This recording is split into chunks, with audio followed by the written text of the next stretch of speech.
Present के लिए मान लोगे, क्या मानोगे, वर्तमान के लिए।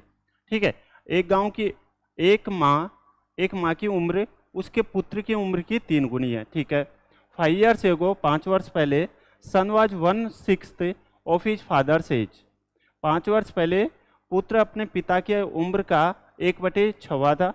If his father is 5 years older than his mother, यदि उसका पिता माँ की उम्र से 5 वर्ष बड़ा हो तो पुत्र की आयु आपको बतानी।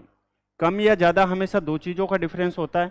ठीक है, तो यहाँ पर मदर की एज का डिफरेंस दे रखा है और फादर की एज का डिफरेंस दे रखा है। आइए अब क्वेश्चन को सोल्व करने की हम कोशिश करते हैं। यहाँ पर एक मदर है, यहाँ पर सन है और यहाँ पर है फादर। ठीक है, चलो, एक माँ की उम्र उसके पुत्र की उम्र की 3 गुना है। कब की बात की जा रही है, प्रेजेंट की।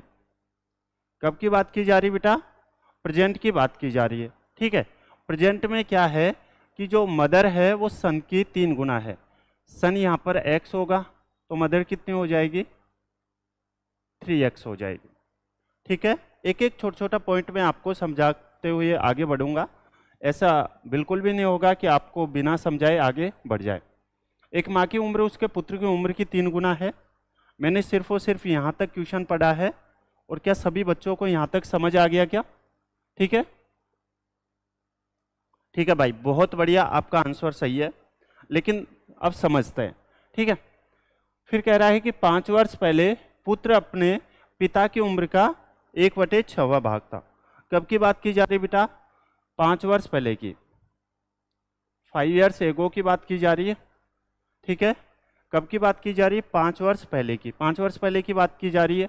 इसका मतलब क्या है कि 5 वर्ष पहले पुत्र अपने पिता की उम्र का 1/6 था। इसका मतलब ये है कि अगर पिता 6 गुना है तो सन है वो कितने गुना है, 1 गुना। अब यहाँ पर यदि सन यहाँ पर प्रेजेंट में x ईयर का है तो 5 वर्ष पहले कितने ईयर का होगा, आप कहेंगे x माइनस के 5 ईयर का। कब का हो जाएगा, x माइनस 5 ईयर का। बताओ सही है क्या? क्योंकि प्रेजेंट एज, हाँ बिल्कुल सही है भाई, प्रेजेंट एज सन की कितनी है, x है, तो 5 वर्ष पहले कितने हो जाएगी, x माइनस के 5 हो जाएगी। और ये फादर इसका 6 गुना है, तो इसको 6 से मल्टीप्लाई कर दो, तो 6 से मल्टीप्लाई करेंगे तो 6, ठीक है, 6x माइनस के आ जाएगा 30 आ जाएगा। ओके, ये 5 वर्ष पहले की उम्र है, तो ये फादर 5 वर्ष बाद कितना हो जाएगा, तो आप कहेंगे 6x और माइनस के इसमें से 30 में से 5 कम करोगे तो कितना आ जाएगा, 25 आ जाएगा। क्लियर है? आगे बढ़ते हैं। यदि उसका पिता माँ की उम्र से 5 वर्ष बड़ा है, उसका जो पिता है वो माँ की उम्र से 5 वर्ष बड़ा है, यानी कि ये फादर है, फादर की एज है कितनी, 6x माइनस के 25, और इससे कितना बड़ा है, मदर से, तो कम या ज़्यादा हमेशा 2 चीज़ों का डिफरेंस होता है। ठीक है, और कितना बड़ा है, 5 साल बड़ा है। ओके, चलो, हाँ बोल भाई, क्या डाउट है? ठीक है, आप डाउट लाइव क्लास में पूछ सकते हैं, कोई इश्यू है नहीं। ठीक है, तो देखो ये 6x है और ये 3x है, कितना बचेगा, आप कहेंगे 3x इक्वल में। यहाँ पर आप देखोगे तो ये माइनस का 25 है और ये 5 है, ये माइनस का 25 इधर जाके प्लस का हो जाएगा, तो ये 5 और 25 कितना हो जाएगा, 30। तो यहाँ से x की वैल्यू कितनी आ जाएगी, 10 ईयर। यदि x की वैल्यू 10 ईयर आ गई है तो आपसे क्या पूछा गया है, सन की एज पूछिए, तो सन की एज कितनी आ जाएगी, 10 ईयर। ठीक है, अगर आपसे मदर की आयु पूछे तो x की वैल्यू 10 है तो 3x की वैल्यू 30। ठीक है, और अगर यहाँ से आपको फादर की एज पूछे तो ये हो जाएगा 60 माइनस के 25 इक्वल में कितना आ जाएगा, 35। क्या सभी बच्चे अच्छे से समझ पाए हैं? कोई भी डाउट है?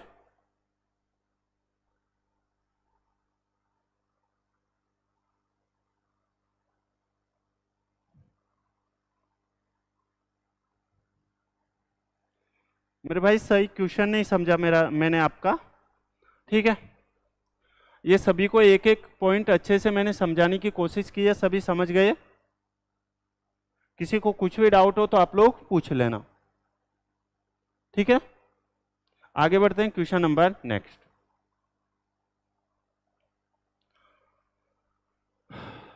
अलजेब्रा का क्वेश्चन है और मैं आपको डेली करवाने की ये कोशिश भी करता हूँ। देखो आपको दिया गया if x square plus x equal में 5 है, देन एक्स प्लस 3 का cube plus 1 upon x plus 3 का क्यूब। देखो आप लोग एक्स प्लस 3 का क्यूब जब ही निकाल पाएंगे जब आपके पास वैल्यू होनी चाहिए एक्स प्लस 3 और प्लस के 1 अपॉन में एक्स प्लस के 3, ठीक है। इसका क्यूब तो आप लोग डायरेक्ट निकाल पाएंगे, अगर आपको ये वैल्यू पता है तो इसका क्यूब आप लोग इजीली निकाल पाएंगे।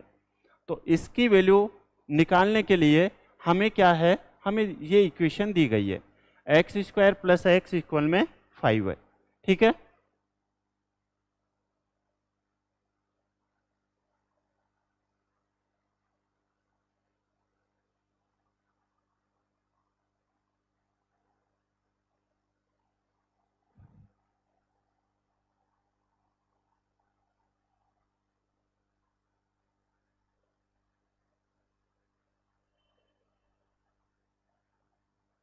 पता नहीं भाई आप क्या, मतलब मेरे तो कुछ समझ ही नहीं आया आपका क्वेश्चन।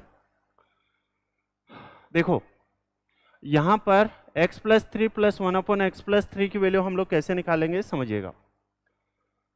एलसीएम कितना आ जाएगा, एलसीएम आ जाएगा यहाँ से x प्लस के 3, ये दोनों मल्टीप्लाई होगा, क्रॉस मल्टीप्लाई, तो ये x प्लस 3 का होल स्क्वायर हो जाएगा और a प्लस बी का होल स्क्वायर क्या होता है, तो a प्लस बी का होल स्क्वायर होता है ए स्क्वायर प्लस बी स्क्वायर और प्लस के 2ab, ठीक है। तो यहां पर पुट कर दो ए स्क्वायर यानी कि x का स्क्वायर प्लस के बी स्क्वायर यानी कि 3 का स्क्वायर कितना हो जाएगा 9 प्लस के 2ab 2 इंटू एक्स इंटू 3 कितना हो जाएगा 6x और प्लस के 1 है, ठीक है। यहां पर आपको एक और इक्वेशन दी गई है एक्स स्क्वायर प्लस के एक्स इक्वल में 5 है, ठीक है। तो इसको आप लोग कैसे सोल्व करोगे देखिएगा। बिल्कुल भाई आपका आंसर एकदम सही है, लेकिन समझो ठीक है कि हम क्वेश्चन को जल्दी कैसे कर पाएंगे। तो आपको जो दिया गया है वो दिया गया है यहाँ पर एक्स स्क्वायर प्लस एक्स और इक्वल में आपको 5 दिया गया। तो यहाँ से एक्स स्क्वायर की वैल्यू अगर मैं निकालूँ तो ये x इधर जाके माइनस का हो जाएगा, यानी कि मैं 5 माइनस के x लिख सकता हूँ। एक्स स्क्वायर की वैल्यू क्या मैं 5 माइनस एक्स लिख सकता हूँ, आप कहेंगे बिल्कुल लिख सकते हैं,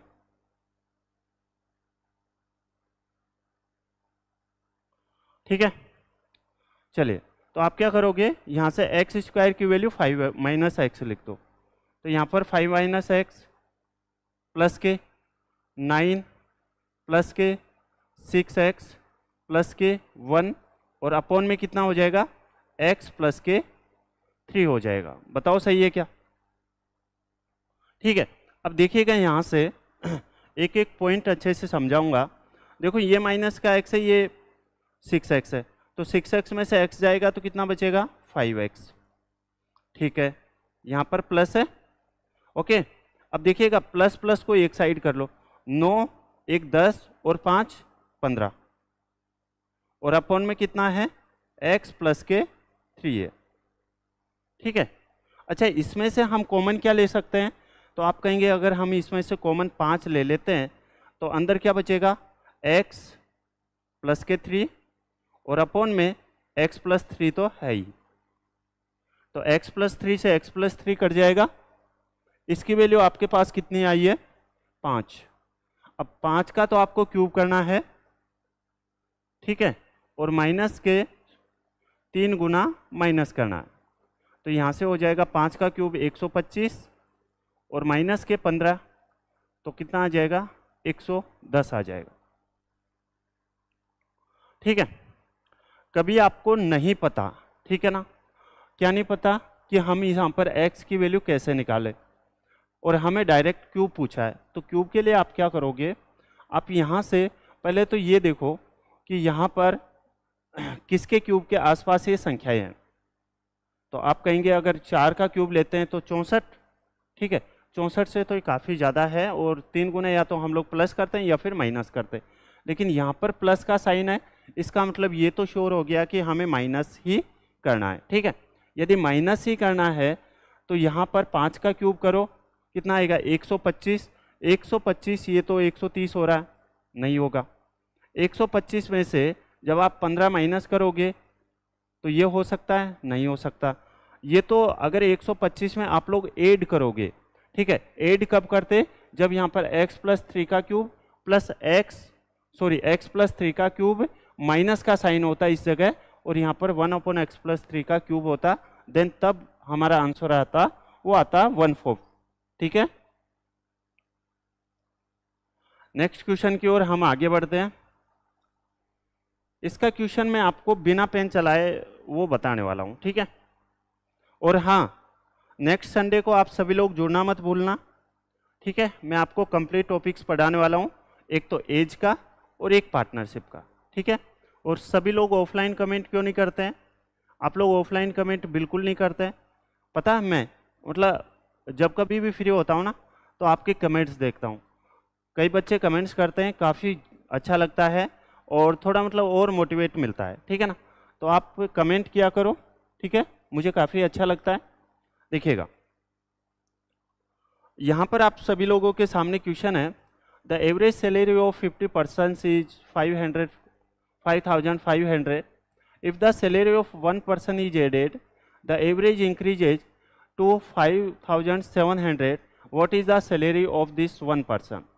अब बताओ, ये वाले क्वेश्चंस आपके एग्जाम्स में नहीं आते क्या? बिल्कुल आते हैं, ठीक है। यहाँ पर आप देखेंगे तो इसको अगर डायरेक्ट आपको करना है ना, तो एवरेज कितना है टोटल 15 व्यक्तियों का, आप कहेंगे 5,500 है। कितना है बेटा? 5,500 है, ठीक है। यहाँ पर एवरेज 5,500 से घटा है कि बढ़ा है? आप कहेंगे बढ़ा है। कितना बढ़ा है? 200 बढ़ा है, क्योंकि 5,500 पहले था, 5,700 हो गया, तो कितना एवरेज बढ़ा है? 200 बढ़ा है। लेकिन 200 तो बढ़ा है, लेकिन कितने व्यक्तियों पे बढ़ा है? तो पहले 15 व्यक्ति थे, एक और व्यक्ति आ गया, तो टोटल व्यक्ति कितने हो गए? 16 हो गए। बस आपको इतना ही करना था। और क्या ये कैलकुलेशन आप लोग माइंड में नहीं कर सकते क्या? ठीक है, ये कैलकुलेशन आप लोग माइंड में नहीं कर सकते क्या? बताओ। हाँ बिल्कुल सही है भाई आपका आंसर। तो यहाँ से कितना हो जाएगा? ये 5,500, लेकिन एक बार इसका कंसेप्ट भी सिखा देता हूँ मैं। और ये 200 इंटू 16 कितना हो जाएगा? 3,200। तो आंसर कितना आ जाएगा? 8,000 कितना हो जाएगा? 700 हो जाएगा। ऑप्शन नंबर कौन सा हो जाएगा? ए। आपको कुछ नहीं करना, डायरेक्ट ये सोचना 15 व्यक्तियों का ये दे रखा है, पढ़ेंगे उसी टाइम पे पता चल जाएगा। एवरेज कितना है? 5,500 है, ठीक है। एक व्यक्ति और आ जाता है, कितने व्यक्ति हो गए? 16 हो गए। और 16 व्यक्ति तो हो गए, लेकिन यहाँ पर एवरेज अगर बढ़ रहा है तो हम लोग बढ़ा देंगे, यानी कि प्लस कर देंगे, और अगर यहाँ पर एवरेज कम हो रहा है तो हम लोग माइनस कर देंगे, ठीक है ना। क्या समझ पाए हैं सभी बच्चे? ठीक है। यहाँ पर इसको ऐसे समझो, मैं आपको एक और तरीका समझाता हूँ। देखिएगा 15 व्यक्तियों का जो एवरेज है वो है 5,500 है, ठीक है। यहाँ पर 15 व्यक्तियों का एवरेज कितना है? 5,500 है, ठीक है। और एक व्यक्ति का यदि यहाँ पर 16 व्यक्ति हो तो एवरेज कितना हो जाता है? तो आप कहेंगे 16 व्यक्ति हो जाते हैं, तो यहाँ पर जो एवरेज होगा वो कितना हो जाएगा? 5,700 होगा, ठीक है। तो यहाँ से आपको कुछ नहीं करना होता है। सबसे पहले तो इस वाले एवरेज को मैंने क्वेश्चन से काफ़ी ज़्यादा करवा दिए, क्योंकि जब से हमारा मॉक टेस्ट शुरू हुआ है तब से मैं ऐसे क्वेश्चंस आपको करवा रहा हूँ, ठीक है ना। तो यहाँ से देखो, ये तो आपको बिना किसी से पूछे आपको ये वैल्यू तो रख लेनी है, ठीक है, 5,500। अब आपको ये देखना है कि जो नेक्स्ट संख्या में जो नेक्स्ट नंबर है उसमें एवरेज कम हो रहा है कि बढ़ रहा है? तो आप कहेंगे बढ़ रहा है। कितना बढ़ा है? 200 बढ़ा है। अगर 200 कम हुआ है तो हम लोग माइनस कर देंगे, और अगर 200 बढ़ा है तो हम लोग प्लस कर देंगे। तो 200 बड़ा है, कितने लोगों पे बड़ा है? 16 लोगों पे। बस ये आपका वन स्टेप में आपका आंसर आ जाएगा। नेक्स्ट क्वेश्चन की ओर हम आगे बढ़ते हैं। अब देखो ये क्वेश्चन है आपके कोऑर्डिनेट ज्योमेट्री का है, और मुझे बिल्कुल भी वो नहीं होता कि आप लोगों को समझ आए कि नहीं आए, क्योंकि ये आपके मेंस के सिलेबस में है, ठीक है, और मेरा फर्ज बनता है कि आपको सिलेबस के अकॉर्डिंग ही पढ़ाऊँ, ठीक है। हो सकता है ये क्वेश्चन आते ही कई बच्चे गायब भी हो जाए, लेकिन उससे कोई फर्क नहीं है, क्योंकि मैं आपका लॉस नहीं कर सकता, ठीक है ना। चलिए,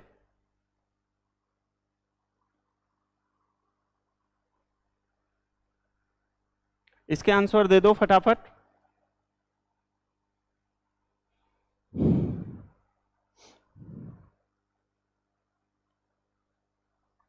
देखिएगा, if the points A coordinate दे रखे हैं आपको 6 1, बी आपको 8 2, सी आपको 9 4 एंड डी P3 दे रखा है, ठीक है।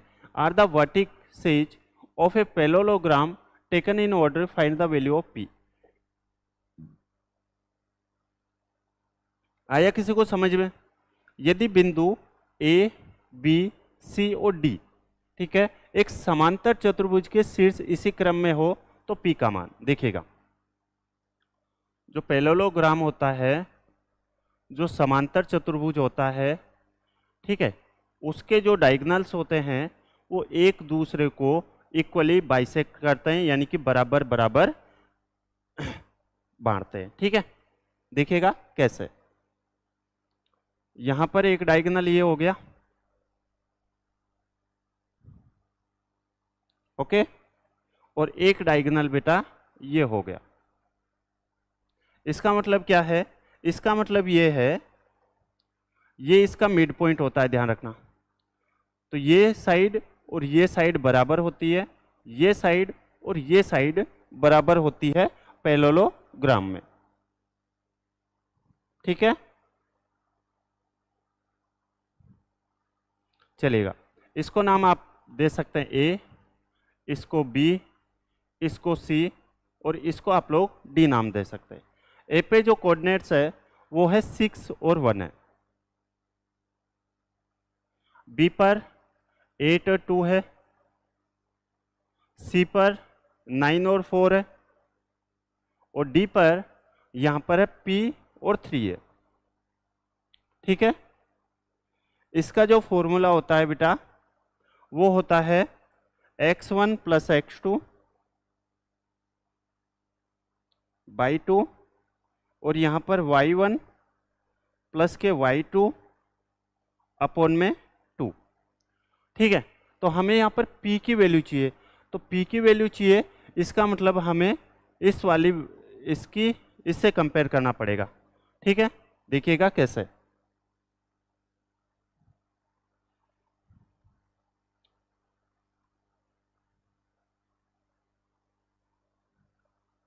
हाँ बिल्कुल सही है। देखिएगा, आप क्या करोगे, इसको 9 को और 6 को जोड़ो, कितना हो जाएगा?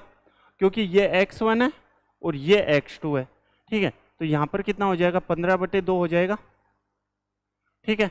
और एक इसको जोड़ो, 4 + 1, तो ये हो जाएगा 1 5/2 हो जाएगा, ठीक है। यहाँ से ओके, एक तो हमें इसमें से, तो आप क्या कर सकते हैं यहाँ पर, और p के लिए देखो, p के लिए हमें किसको ऐड करना पड़ेगा? इसको y1 और y2, ठीक है, y1 + y2 और अपॉन में, देखिएगा कैसे, ये तो हो जाएगा बेटा 15/2 हो जाएगा, ठीक है। ये कितना हो जाएगा? 15/2 हो जाएगा। हमें किसकी वैल्यू चाहिए? p की वैल्यू चाहिए, तो p की वैल्यू यहाँ पर y1 प्लस के y2, तो y1 कितना है यहाँ पर? आप कहेंगे y1 है यहाँ पर p है, ठीक है, और p है y1 और प्लस के y2 कितना है? 8 है, ठीक है। देखिएगा ये कोऑर्डिनेट ज्योमेट्री है और ऐसे ही समझ नहीं आएगा, ठीक है ना, लेकिन आप कोशिश किया करो। तो यहाँ पर y1 की वैल्यू यहाँ पर क्या है? p है, और यहाँ पर y2 की वैल्यू क्या है? 8 है, तो यहाँ से p + 8 अपॉन में क्या हो जाएगा? 2, तो यहाँ से 2 से तो 2 कट जाएगा, यहाँ पर 15 इक्वल में p प्लस 8 है, तो ये या तो एक काम करो कि 15 में से आप लोग 8 माइनस कर दो, या फिर आप क्या कर सकते हैं कि यहाँ पर वैल्यू कितनी आनी चाहिए, 15 आनी चाहिए।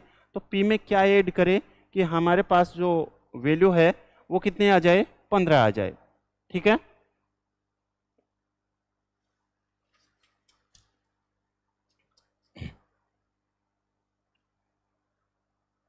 क्वेश्चन नंबर नेक्स्ट है। नेक्स्ट जो क्वेश्चन है ये रेडियन का है। ठीक है, तो ये क्वेश्चन भी मैं आपको डेली ही करवाता हूँ। देखिएगा, a circle is drawn on A B is a diameter. एक ए बी व्यास का एक वृत्त बनाया गया है। चलिए साथ साथ में क्वेश्चन भी सोल्व कर लेते हैं। चलिए, ये एक क्या है, सर्किल है। ठीक है, और यहाँ पर ए बी क्या है, एक डायमीटर है। ए बी इसका व्यास है। ओके, चलिए, वृत्त का केंद्र, यहाँ पर वृत्त का केंद्र ओ है सेंटर में, इसको मैं ओ मान लेता हूँ। बताओ सही है क्या? ठीक है, चलिए, यहाँ पर दिया गया है the centre of the circle is O and the length A B. A B की लेंथ कितनी है, यानी कि यहाँ से और यहाँ तक कितनी है, 10 है। यहाँ से और यहाँ तक जो लेंथ है वो कितनी है, 10 है। यदि ये लेंथ 10 है और ये इसका मिड पॉइंट है, तो ये भी 5 होगी और ये वाली साइड भी 5 होगी। समझ आ रहा है? ये ए बी की लेंथ कितनी है, यहाँ से और यहाँ तक 10 है। ठीक है, ये इसका मिड पॉइंट है। मिड पॉइंट है यानी कि बराबर बराबर हो जाएगा, तो यानी कि ये साइड भी 5 होगी और ये साइड भी 5 होगी। आगे बढ़ते हैं। P is a point on the circumference of the circle such that the code AP आपको 5 सेंटीमीटर दे रखा। P वृत्त की परिधि पर एक ऐसा बिंदु है कि AP आपको 5 सेंटीमीटर दे रखा है। ये यहाँ से कोई एक बिंदु है, यहाँ से A से, है ना, AP, ये A और ये P। ठीक है, ये P है और यहाँ से इसकी जो लेंथ दे रखी है वो दे रखी है 5 सेंटीमीटर।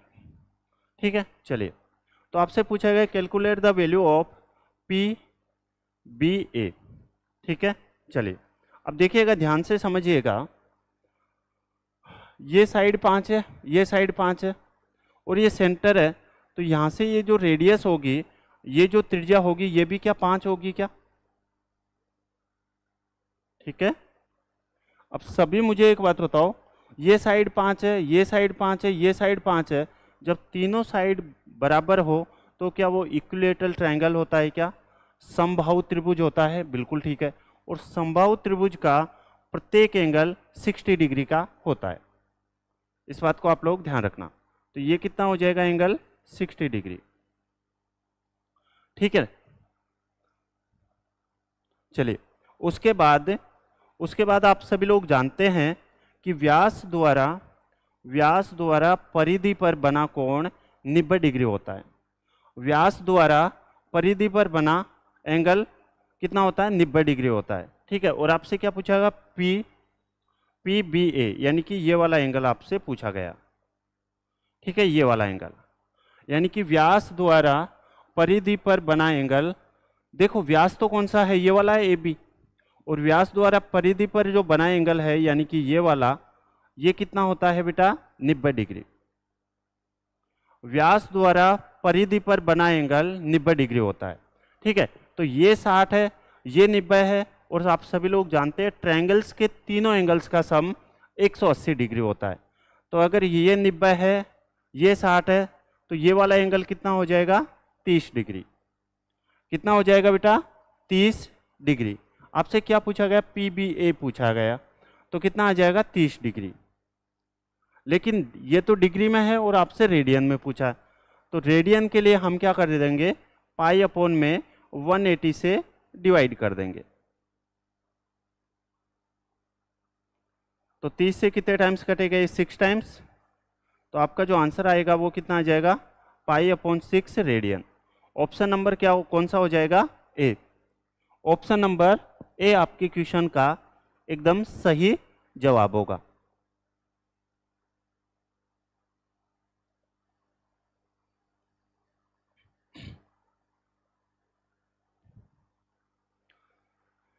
नेक्स्ट क्वेश्चन आपके टाइम स्पीड एंड डिस्टेंस के आ गया है।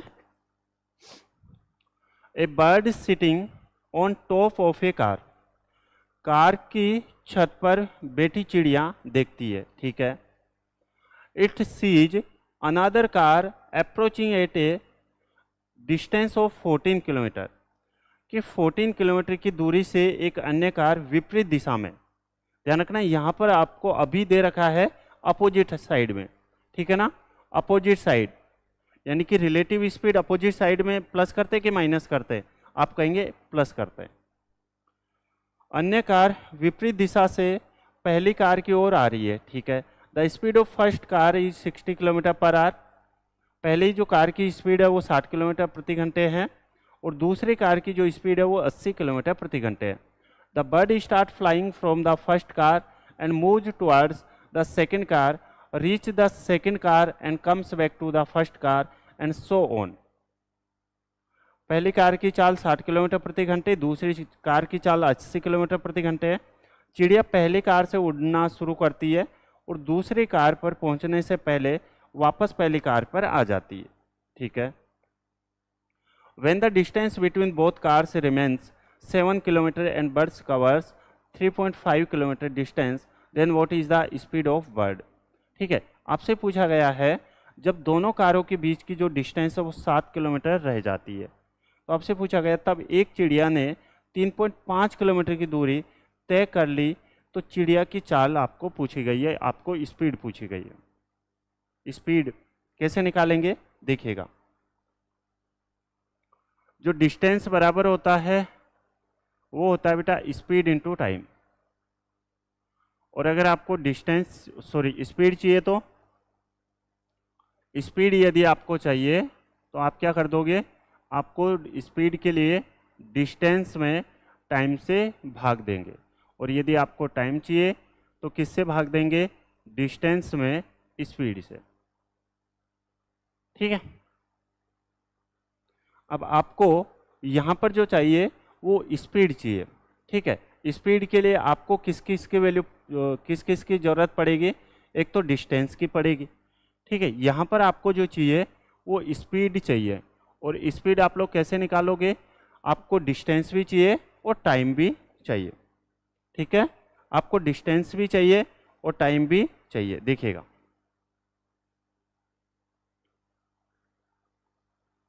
ठीक है। यहाँ पर इसको ए और इसको कुछ भी मान लेते हैं बी, दो कार है, पहली कार को मैंने ए माना है, दूसरी कार को मैंने बी माना है, ठीक है। और इन दोनों की जो बीच की डिस्टेंस है वो है 14 किलोमीटर, कितनी है बेटा, 14 किलोमीटर है, ठीक है। आगे बढ़ते हैं। 14 किलोमीटर की दूरी एक अन्य कार विपरीत दिशा में पहली कार की ओर आ रही है, ठीक है। यानी कि इनकी जो स्पीड है, यानी कि एक तो इधर जा रहा है और एक कार इधर से इधर आ रहा है, ठीक है। पहले कार की जो स्पीड है वो 60 किलोमीटर प्रति घंटे है, इसकी जो स्पीड है वो है 60 किलोमीटर प्रति घंटे है, और इसकी जो स्पीड है वो है 80 किलोमीटर प्रति घंटे है, ठीक है।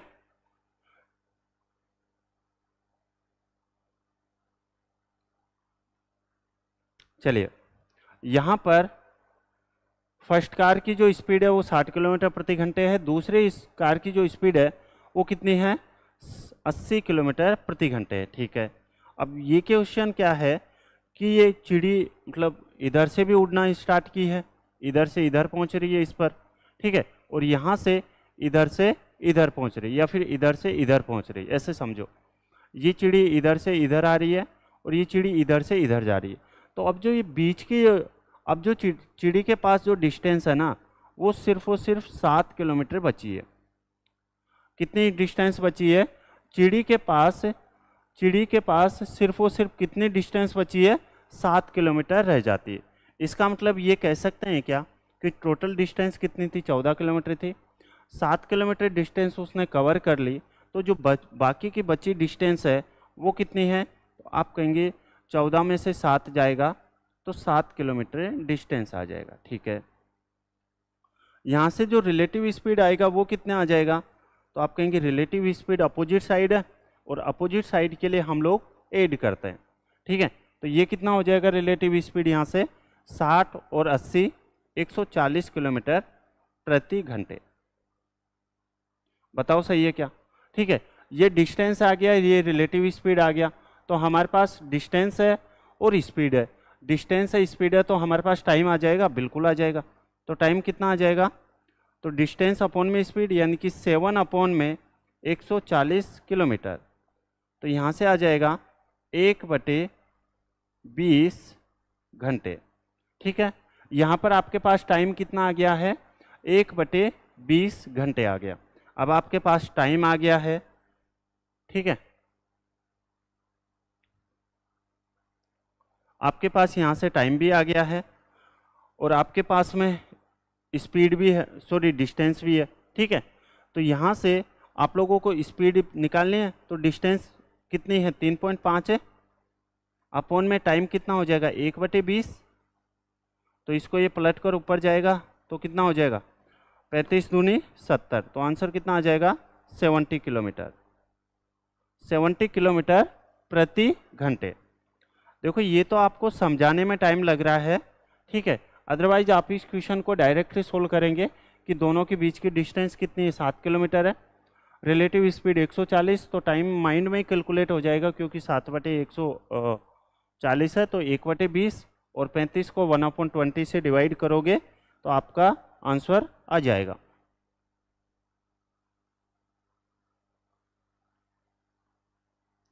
क्वेश्चन नंबर नेक्स्ट है ज्योमेट्री से। ठीक है, सोल्व करो, आंसर दो। देखिएगा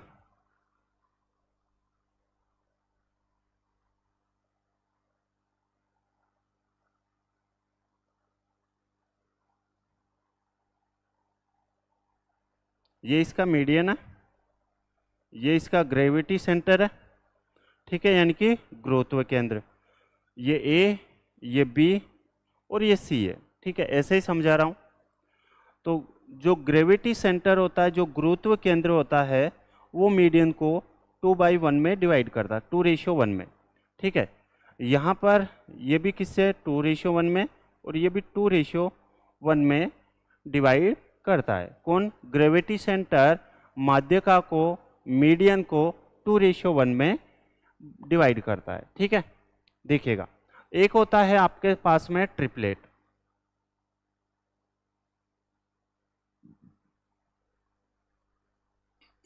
ए, बी और सी। क्वेश्चन नहीं समझा रहा, अभी आपको कुछ और समझा रहा हूं।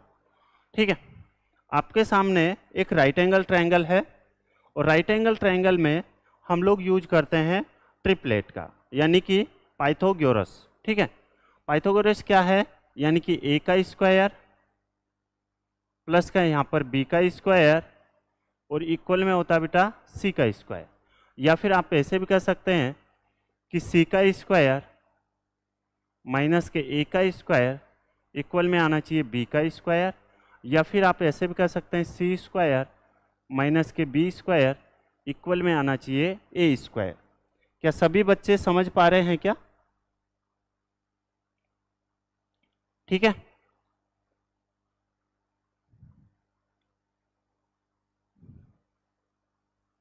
और देखिएगा ये तो होता है पाइथागोरस। ठीक है, और एक होता है अपोलोनियम थ्योरम, वो भी आपको पता होनी चाहिए। वो क्या होती है समझिएगा ध्यान से। अपोलोनियम थ्योरम जो होती है, ये एक ट्रायंगल है, ये ए, ये बी और ये सी, और यहाँ से एक मीडियन है, ये है इस पर डी पर। ठीक है, चलिए ये मिड पॉइंट पर है। तो यहाँ से जो अपोलोनियम थ्योरम कहती है, वो क्या कहती है यहाँ पर ए बी का स्क्वायर।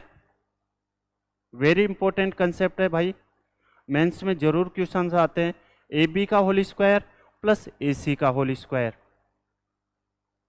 इक्वल में 2 टाइम्स ए डी का होल स्क्वायर और प्लस के हो जाएगा बी डी का होल स्क्वायर। ठीक है, ये वाला एक कंसेप्ट है और ये आपको आना ही चाहिए, वेरी इंपॉर्टेंट है, ध्यान रखना। ठीक है, मैं तो देखो मेरी ओर से मतलब फुल वो सिखाने की कोशिश करता हूँ, लेकिन वो आपके ऊपर है कि आप लोग सीखने की समझने की कोशिश करते हैं कि नहीं करते हैं। ठीक है, ये तो होता है Pythagoras theorem, A square plus B square equal में सी स्क्वायर। ये होती है अपोलोनियम थ्योरम, इसका यानी कि, और ये जो होता है वो होता है ए बी का होल स्क्वायर यानी कि ये, प्लस ए सी का होल स्क्वायर यानी कि ये, इक्वल में 2 टाइम्स ए डी का whole square plus B D का स्क्वायर या फिर डी सी का होल स्क्वायर हो सकता है। अब क्वेश्चन हम लोग सोल्व करते हैं। ठीक है, क्वेश्चंस हम लोग सोल्व करते हैं। देखिएगा यहाँ पर भी हम लोग ये लगाने वाले हैं, इसलिए मैं आपको पहले कंसेप्ट सिखाता हूँ। ये यहाँ से ए बी और सी है, ए बी और ये सी है। ठीक है, यहाँ से आपको दिया गया है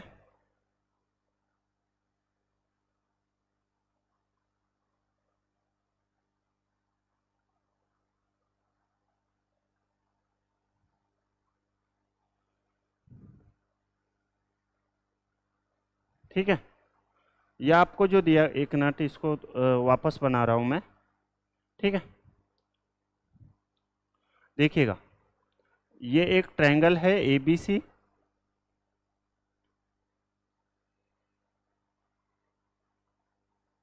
और यहां से आपको दिया गया है, इसको नाम, ये ए, ये बी और ये है बेटा सी है। ठीक है, यहां से ये वाली लेंथ आपको दे रखी है 13,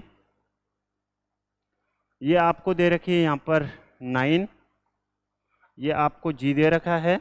ठीक है, और मैं यहाँ से एक मीडियन खींचता हूँ। ठीक है, मीडियंस खींचता हूँ, माध्य का खींचता हूँ, और इसको नाम ले लेता हूँ मैं डी। ये वाला पॉइंट कौन सा हो जाएगा बेटा? डी हो जाएगा। ठीक है, और मीडियन माध्य का होती है, वो साइड को बराबर बराबर भागों में, यानी कि मीडियन होती है वो मिड पॉइंट पर होती है। ठीक है, मध्य में होती है। तो आपको ये BC की लेंथ कितनी है? 10 दे रखी है, यानी कि ये जो टोटल लेंथ आपको दे रखी है ये कितनी दे रखी है? 10 दे रखी है। इसका मतलब ये भी 5 हो गया और ये भी कितना हो जाएगा? 5 हो जाएगा। बताओ सही है क्या? ठीक है, ये भी 5 होगा और ये भी कितना हो जाएगा? 5 हो जाएगा। अब देखिएगा यहाँ पर हमें किसकी लेंथ चाहिए? हमें यहाँ पर जो चाहिए वो AG की लेंथ चाहिए, यानी कि ये वाली लेंथ चाहिए। तो ये वाली लेंथ निकालने के लिए हमें कुछ ना कुछ तो होगा पता। क्या पता होना चाहिए? देखो यहाँ से क्या मैंने अभी आपको जो समझाया था वही हो रहा है क्या? यानी कि ये छोटे वाले ट्रायंगल्स की बात करते हैं, बी जी और सी की, बी जी और सी की। तो बी जी सी क्या यहाँ पर ए बी सी इक्वल में ही है? देखिएगा यहाँ पर, तो यहाँ से अगर हम लोग अपोलो नियम थ्योरम लगाते हैं तो ये हो जाएगा बी जी का होल स्क्वायर, यानी कि 13 का होल स्क्वायर 169 प्लस के, यहाँ पर AC तो यहाँ पर हो जाएगा GC का होल स्क्वायर, यानी कि 9 का स्क्वायर कितना हो जाएगा? 81। ठीक है, फिर 2 टाइम्स AD, यानी कि GD, और GD का हमारे पास कुछ ये तो हमें निकालना है, तो ये हो जाएगा, इसको एक्स स्क्वायर मान लो, और प्लस के यहाँ पर BD। ठीक है, और BD का स्क्वायर कितना हो जाएगा? 5 का स्क्वायर 25 हो जाएगा। ठीक है, चलो यहाँ से इसको सोल्व करते हैं। देखो ये कितना हो जाएगा? 170 और 80, 17 और 8 25। ठीक है, 250 में जब आप 2 से डिवाइड करोगे तो ये आ जाएगा 125। कितना आ जाएगा बेटा? 125 इक्वल में एक्स स्क्वायर प्लस के 25 है, तो यहाँ से एक्स स्क्वायर बराबर कितना आ जाएगा? 125 में से 25 जाएगा तो 100। यदि एक्स स्क्वायर की वैल्यू 100 आ गई है तो एक्स की वैल्यू कितनी आ जाएगी? 10 आ गई। एक्स की वैल्यू कितनी आ जाएगी बेटा? 10 आ गई। यदि एक्स की वैल्यू 10 आ गई, यानी कि किसकी वैल्यू आई है? 10 से। यहाँ पर जो वैल्यू आई है हमारे पास है GD की। यदि GD की वैल्यू 10 है, और अभी मैंने आपको समझाया था कि जो मीडियन है वो 2:1 में साइड्स को डिवाइड करते, इसका मतलब अगर ये 10 है तो ये AG की जो लेंथ है ये क्या 20 होगी क्या? देखिएगा, इस वजह से ये इतना कंसेप्ट अगर आप लोग सीखोगे, समझोगे तो कुछ तो समझ आएगा, ठीक है ना? तो मैं इसलिए कहता हूँ, देखिएगा कितने पॉइंट्स मैं आपको सिखाने की कोशिश किया हूँ। देखिएगा, कभी आपको रेशियो पूछ लेता है, ठीक है, कभी आपको ये थ्योरम ही पूछ लेती है, कभी आपको हाइपोटेनस यानी कि इसी में ही पूछ सकता है, ठीक है ना? तो यहाँ से AG की जो लेंथ आएगी वो आ जाएगी बेटा 20, क्योंकि ये एक की लेंथ है। जो मीडियन है, जो ग्रेविटी सेंटर है, यहाँ पर ये ग्रेविटी सेंटर है, ग्रेविटी यानी कि गुरुत्व केंद्र, ठीक है ना? तो गुरुत्व केंद्र मीडियन को 2:1 में डिवाइड करता है। और ध्यान रखना, कई बच्चे फिर से मतलब कंफ्यूज होते हैं, वो भी मैं आपको बता देता हूँ कैसे कंफ्यूज होते हैं कि ये 2 ऊपर आएगा कि नीचे आएगा। तो ध्यान रखना, जो साइड आए, ठीक है, जो साइड आए उसके पास वाली साइड, उसके पास वाला जो रेशियो है वो 2 आएगा हमेशा। यहाँ पर देखो B, तो B के पास में यहाँ पर आया है 2। यहाँ पर देखो ये है C, और C के पास में आया है यहाँ पर 2। बताओ सभी लोग समझ पाए हैं क्या? हाँ बिल्कुल सही है भाई। देखो, मेरा मोटिव ये होता है कि मैं आपको अच्छे से समझा पाऊँ, एक एक कंसेप्ट कहाँ से क्या आता है वो भी मैं आपको सिखाता हूँ। चलिए आगे बढ़ते हैं। ये आ गया है आपका हाइट, स्पीड एंड डिस्टेंस से। चलिए सोल्व कीजिएगा, आंसर दो। देखो, इसमें भी मैं आप लोगों को काफ़ी कुछ सिखाने की कोशिश करता हूँ, बस आप लोग सीखने की कोशिश किया करो। आज समझ नहीं आएगा कल आएगा, कल नहीं आएगा परसों आएगा, लेकिन कभी ना कभी तो समझ आएगा, ठीक है? अब ये तो है नहीं कि सभी मतलब सीख के आते हैं। ये 90 डिग्री है, ये 90 डिग्री है, और ये 90 डिग्री है, ओके? ये वाला एंगल मैं 30 डिग्री मान लेता हूँ, ये वाला एंगल में 45 डिग्री, और ये वाला एंगल में 60 डिग्री मान लेता हूँ।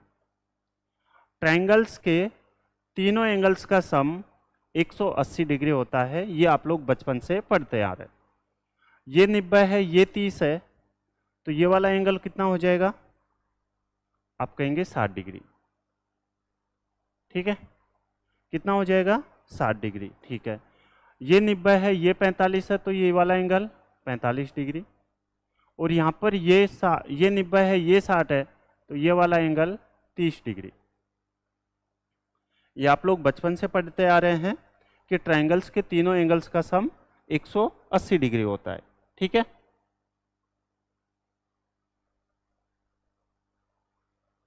चलिए अब देखिएगा, यहाँ पर मैंने आपको हमेशा सिखाने की कोशिश की है, जब से ये मॉक टेस्ट हमने शुरू किया है मैथ्स का आपका प्रैक्टिस पेज, यानी कि आज क्लास नंबर 58 है, उससे पहले, ठीक है, मैंने आपको सिखा रखा हमेशा कि रूल 30 डिग्री के सामने वाली साइड हमेशा बड़ी आएगी, 30 डिग्री के पास वाली साइड हमेशा और हमेशा बड़ी आएगी, ठीक है? तो अगर ये √3x है और 60 डिग्री के पास वाली साइड हमेशा छोटी आएगी, इस बात को आप लोग ध्यान रखना। 30 डिग्री के पास वाली साइड हमेशा बड़ी आएगी। बड़ा बनाना है √3 से मल्टीप्लाई करेंगे, छोटा बनाना है √3 से डिवाइड कर देंगे। यहाँ पर √3 ये x, तो ये हो जाएगा यहाँ पर 2x, ठीक है? यहाँ पर 45 है, तो ये भी x, ये भी x, तो ये हो जाएगा अंडर रूट में 2x। अब देखो, ये मैं क्यों समझा रहा हूँ वो भी मैं आपको समझाऊंगा, इससे अभी आपको कोई लेना देना है नहीं। यहाँ पर 60 डिग्री के पास वाली साइड, आप कहेंगे 60 डिग्री के पास वाली साइड है यहाँ पर x है, तो ये कितना हो जाएगा 30 डिग्री के पास वाली साइड √3x, और ये कितना हो जाएगा? आप कहेंगे 2x। अब मैं एक और पॉइंट आपको समझाना चाह रहा हूँ, जो हाइपोटेनस होता है, जो कर्ण होता है, ठीक है, जो हाइपोटेनस होता है, कर्ण होता है, वो 30 डिग्री के सामने वाली साइड का डबल होता है। 30 डिग्री के सामने वाली साइड कौन सी है? x है, और इसका डबल कितना है? 2x है। कर्ण होता है वो 30 डिग्री के सामने वाली साइड का हमेशा डबल होगा। 30 डिग्री के सामने वाली साइड कौन सी है? ये वाली, और इससे कितना हो जाएगा? डबल हो जाएगा, ठीक है? अब क्वेश्चन पे आते हैं, क्वेश्चन क्या कह रहा है और क्या क्वेश्चन की डिमांड है। The angles of elevation of the tops of 2 pillars of height h and 2h from a point P on the line joining the feet of the two pillars are complementary. Complementary यानी कि पूरक कोण, दो angles का सम 90 degree. ठीक है, alpha beta A B कुछ भी, यानी कि दो एंगल्स का सम कितना होना चाहिए, 90 डिग्री होता है, उसे हम लोग बोलते हैं कॉम्प्लीमेंट्री एंगल। ठीक है, if the distance of the foot of the pillars from the point P are x and y respectively, then which one of the following is correct. देखिएगा यहां पर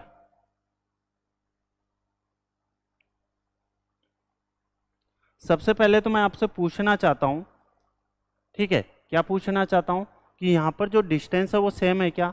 आप कहेंगे नहीं है।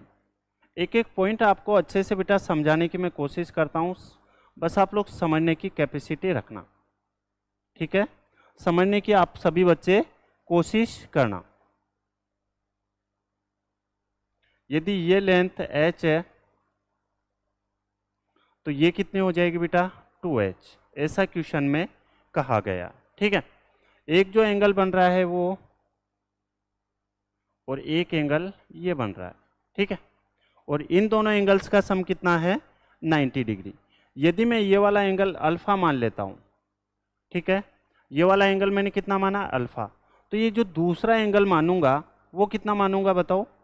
तो आप कहेंगे दूसरा जो एंगल मानेंगे वो मानेंगे 90 माइनस के अल्फा।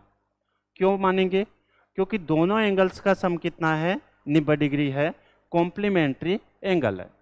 ठीक है, दो एंगल्स का सम कितना है 90 डिग्री है, तो अगर ये अल्फा है तो ये हो जाएगा 90 माइनस के अल्फा हो जाएगा। ठीक है, इसकी जो डिस्टेंस मैं x मान लेता हूँ और ये वाली डिस्टेंस मैं y मान लेता हूँ। देखो मैं इसको पहले बेसिक से सिखाऊंगा और फिर बाद में मैं आपको डायरेक्ट तरीका बताने वाला हूँ, लेकिन मैं पहले डायरेक्ट नहीं बताऊंगा। ठीक है, आप लोग कुछ भी समझ सकते हैं, क्योंकि मेरा बेसिक बताना आपके लिए काफ़ी ज़्यादा ज़रूरी है। अगर आप लोगों को ऐसे बता दूंगा तो आप लोग डायरेक्ट रट लेंगे, लेकिन अगर आपको ऐसे समझाऊंगा तो आपको अच्छे से समझ आएगा। देखिएगा यहाँ पर ये बेस है और ये परपेंडिकुलर है। बेस और परपेंडिकुलर रेशियो किस में होता है, तो आप कहेंगे बेस यानी कि आधार और जो लंब रेशियो होता है वो होता है tan थीटा में। ठीक है, तो परपेंडिकुलर अपॉन में बेस, यानी कि मैं यहाँ पर tan अल्फा इक्वल में क्या लिख सकता हूँ, आप कहेंगे परपेंडिकुलर अपॉन में बेस, और परपेंडिकुलर यानी लंब कितना है आप कहेंगे h, और अपॉन में बेस कितना है x है। बताओ सही है क्या। ठीक है, परपेंडिकुलर अपॉन में बेस बिल्कुल सही है। ठीक है, और एक और बात ध्यान रखना, यानी कि tan 90 माइनस के थीटा इसको हम लोग कोट थीटा कह सकते हैं। ठीक है, cot 90 minus tan 90 minus theta को हम लोग कोट थीटा कह सकते हैं, और tan into coat tan theta into cot theta, इसकी जो वैल्यू होती है वो 1 होती है। ठीक है, चलिए ये क्या हो गया tan alpha, alpha tan perpendicular कितना है यानी कि लंब कितना है h है, और बेस कितना है परपेंडिकुलर अपन में बेस है x है। ठीक है, सेकंड वाला ये वाला, ये कितना है tan 90 माइनस के अल्फा, और यहाँ पर क्या है परपेंडिकुलर अपॉन में बेस है, तो ये कितना हो जाएगा 2h, और अपॉन में ये हो जाएगा y हो जाएगा। ठीक है, चलिए अब आप यहाँ से सभी बच्चे एक बात बताओ, tan 90 माइनस अल्फा को क्या मैं कोट अल्फा लिख सकता हूँ। अभी मैंने समझाया था कि tan 90 माइनस थीटा को आप लोग क्या लिख सकते हो कोट थीटा, तो यहाँ से आप लोग क्या लिख सकते हैं इसको, तो आप कहेंगे कोट अल्फा लिख सकते हैं, और कोट अल्फा बराबर यहाँ पर कितना आ जाएगा 2h अपॉन में y आ जाएगा। ठीक है, क्या आ जाएगा बेटा 2h अपॉन में y। अब आपको क्या करना है, आपको यहाँ से आपको कुछ नहीं करना है, tan को यहाँ पर इन दोनों इक्वेशन को, ये फर्स्ट इक्वेशन है और ये सेकेंड इक्वेशन, देखो इक्वेशन का नाम सुन के डरना मत। ठीक है, तो इक्वेशन फर्स्ट है इक्वेशन सेकेंड है, इन दोनों को मल्टीप्लाई कर दो, जब आप लोग इन दोनों को मल्टीप्लाई करेंगे तो देखो tan theta into cot theta, tan theta into cot theta क्या बन जाएगा, 1 बन जाएगा। ठीक है, इसको जब आप लोग मल्टीप्लाई करोगे तो h इंटू 2h हो जाएगा अपॉन में, और यहाँ पर कितना आ जाएगा, x इंटू वाई हो जाएगा। तो यहाँ से हम लोग क्या लिख सकते हैं, आप लोग लिख सकते हैं एक्स वाई इक्वल में 2h और इंटू एच, तो ये हो जाएगा 2h का होल स्क्वायर। अब ये देख लो किसके इक्वल में, एक्स वाई इक्वल में 2h का होल स्क्वायर। ऑप्शन नंबर कौन सा हो जाएगा, सी। ऑप्शन नंबर कौन सा होगा बेटा, सी होगा, 2h का होल स्क्वायर इक्वल में एक्स वाई। अब देखो आपको डायरेक्ट कैसे करना है वो समझिएगा। देखो डिस्टेंस कल सेम थी, उसके लिए तो हम लोगों ने क्या किया था, हाइट के लिए, उसके लिए अगर आपको याद हो, क्यों मुझे तो याद है, मैंने आपको कल क्वेश्चन करवाया था, ठीक है, मुझे तो याद है। यदि डिस्टेंस सेम थी तो उसके लिए हाइट के लिए हम लोग क्या किए थे, रूट में a इंटू बी किए थे। ठीक है, यानी कि जो भी लेंथ दे रखी थी, लेकिन यहाँ पर डिस्टेंस अलग अलग है, तो इसके लिए आप क्या कर सकते हैं, 2h इंटू एच, इन दोनों को मल्टीप्लाई कर दो तो ये आ जाएगा 2h स्क्वायर, और यहाँ पर इन दोनों को आप लोग मल्टीप्लाई कर दो, ये हो जाएगा एक्स वाई। ये आपका 5 सेकंड क्या 2 सेकंड का भी नहीं है, लेकिन कब, जब आपको याद होना चाहिए। बताओ सही है क्या। आगे बढ़ते हैं हम लोग, next question. LCM of NA and N2 is 100, then find the possible pairs of N1 and N2। देखिएगा यहाँ पर एलसीएम है वो कितना है बेटा, आप कहेंगे 100 है। ठीक है, एलसीएम कितना है, 100 है, और आपसे ये पूछा गया कितने पेयर संभव है। तो कितने पेयर संभव है, यहाँ पर कुछ आंसर में मिस्टेक है, वो हम करेक्ट कर लेते हैं थोड़ा। एक मिनट,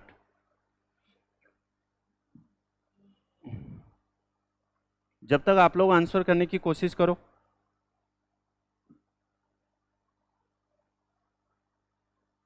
जब तक सभी बच्चे आंसर करने की कोशिश करो।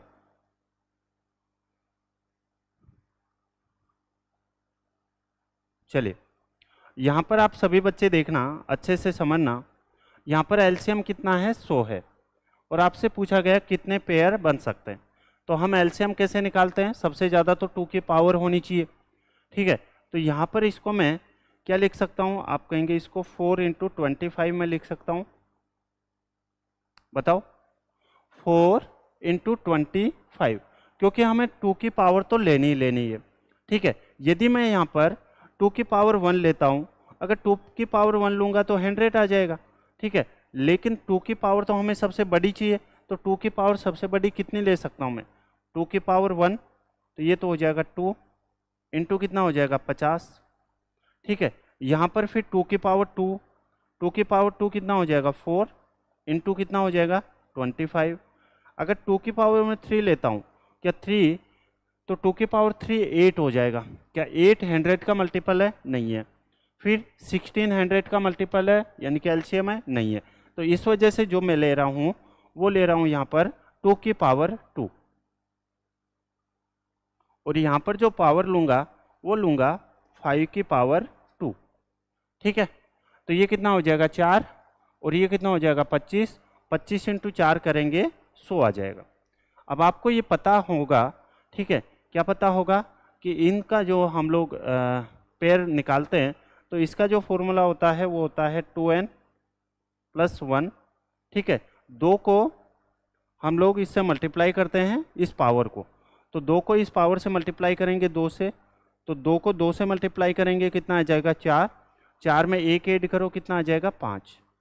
इस 2 को 2 से मल्टीप्लाई करो 4, 4 में 1 ऐड करो 5, और फिर प्लस के 1 करना है और अपॉन में 2 से डिवाइड कर देना। ठीक है, तो ये कितना हो जाएगा 5 25 और 1 26/2, 26/2 आंसर कितना आ जाएगा 13। कितना आएगा बेटा आंसर 13, आपके क्वेश्चन का एकदम सही जवाब होगा। ठीक है, आगे बढ़ते हैं। नेक्स्ट क्वेश्चन है, in a triangular field having sides 30 centimetre 72 metre 30 metre 72 metre and 78 metre, the length of the altitude of the side measuring 72 मीटर ईच।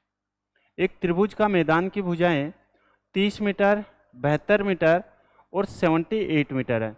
तो 72 मीटर भुजा वाले आधार की ऊंचाई आपसे पूछा गया है। देखिएगा, सबसे पहले तो अगर 3 साइड्स दे रखी है तो हमारा सबसे पहला काम रहता है कि यहाँ पर राइट एंगल तो नहीं है, ठीक है, ट्रिपलेट तो नहीं है। चलिए चेक करते हैं।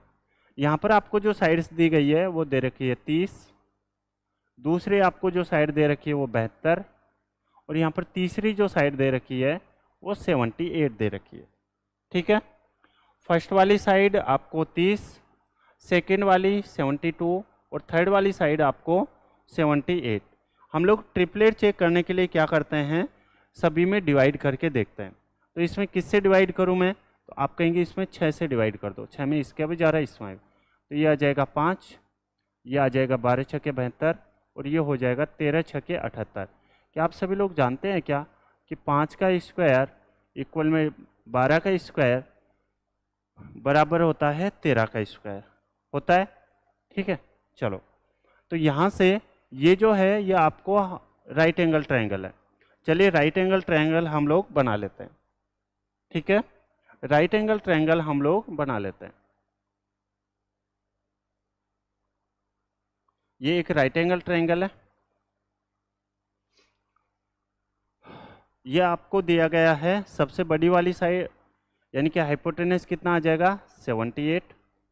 ठीक है, यहाँ पर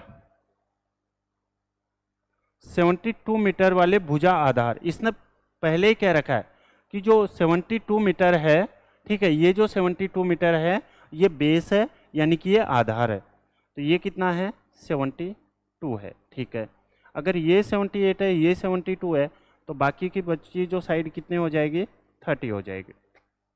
यहाँ पर किसी को कुछ भी डाउट है नहीं है। तो क्या कह रहा है कि 72 मीटर भुजा वाले आधार की ऊंचाई, अब देखिएगा 72 मीटर भुजा वाले आधार की ऊंचाई, तो ये 72 मीटर है और आधार इसकी ऊंचाई कौन सी हो जाएगी, ऊंचाई ये होगी इसकी। ठीक है, तो आंसर कितना आ जाएगा 30। ओके, आगे बढ़े। अब ये जो क्वेश्चन है ये पार्टनरशिप का है और पार्टनरशिप के मैं सभी क्वेश्चंस आपको करवाने वाला हूँ। मैराथन होने वाली है नेक्स्ट संडे को। ठीक है, चलिए। मिस्टर रमेश ओपन ए वर्कशॉप इन्वेस्टिंग ₹40,000।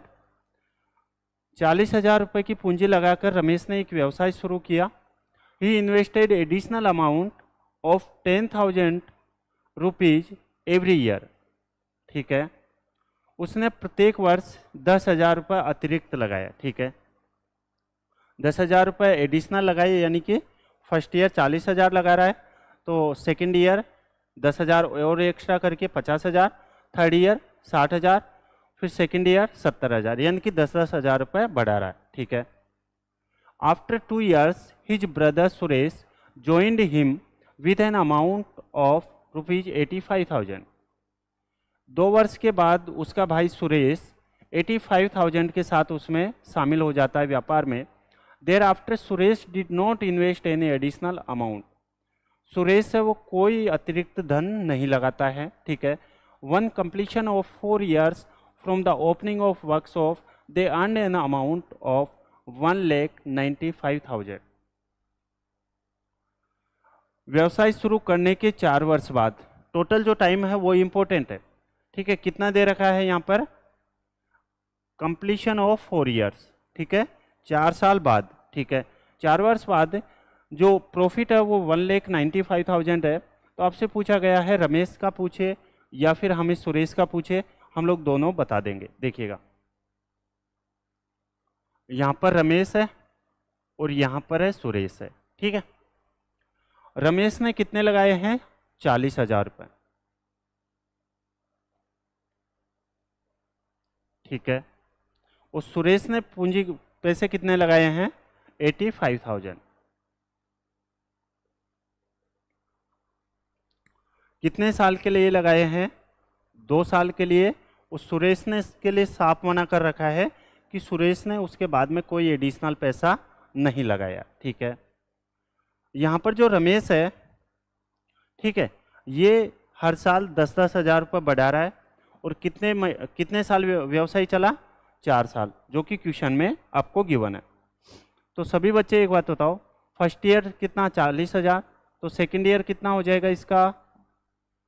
50,000 इन्वेस्ट, फिर 60,000 हो जाएगा, क्योंकि हर साल 10-10 हज़ार रुपये बढ़ा रहा है। और फोर्थ ईयर यानी कि चौथे साल जो इन्वेस्टमेंट हो जाएगा उसका, वो हो जाएगा 70,000। ठीक है, यहाँ पर इन सभी को ऐड कर लो। 4 और 5 9, 9 और 6 15, 15 और 7 22, यानी कि ये हो जाएगा 2,20,000। ठीक है, और ये कितना हो जाएगा यहाँ से?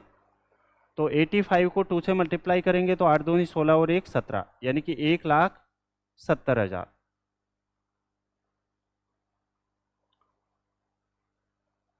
यहाँ से कितने जीरो कट रहे हैं? 4 जीरो। ये 4 जीरो से 4 जीरो कट गए, तो प्रॉफिट का रेशियो हमारे पास कितना आ गया? 22:17 आ गया। कितना आ गया है? 22:17। यदि 22:17 आ गया है, हमें किसके लिए पूछा है? रमेश के लिए।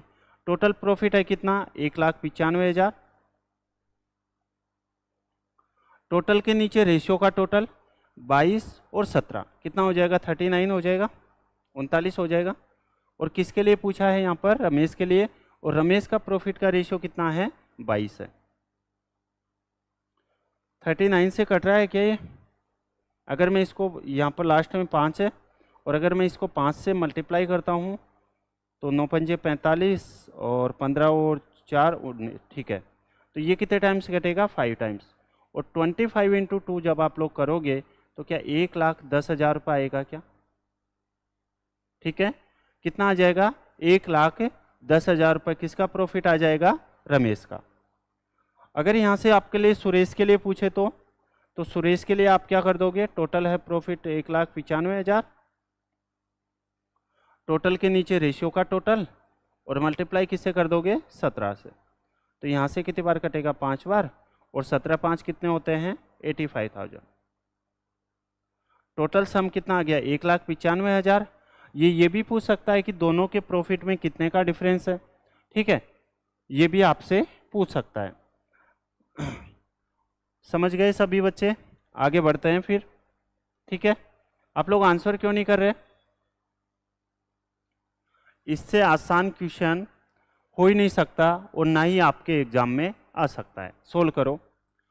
If house tax is paid before reduce date, one gets a reduction of 12% on the amount of the bill. ठीक है, यदि निर्धारित समय से पहले हाउस टैक्स यानी कि गृह कर का भुगतान करने पर बिल राशि पर 12% की छूट मिलती है। ठीक है, by paying the tax before the due date a person got a reduction of 2,100। निर्धारित समय से पहले टैक्स का भुगतान करके किसी व्यक्ति को 2,100 रुपये की छूट मिली। The amount of house tax was, तो आपसे पूछा गया हाउस टैक्स कितना। क्या हम लोग कह सकते हैं कि जो 2,100 रुपये की छूट मिली है, ये किस पर मिली है? आप कहेंगे टैक्स पर, और टैक्स की रेट है कितनी? 12%। तो हम कह सकते हैं क्या कि ये जो 2,100 रुपये है, ये सिर्फ और सिर्फ किसकी वैल्यू है? 12 की, और हमें 100 की वैल्यू चाहिए। ठीक है, वेरी गुड भाई, बहुत बढ़िया, आपका आंसर एकदम करेक्ट है।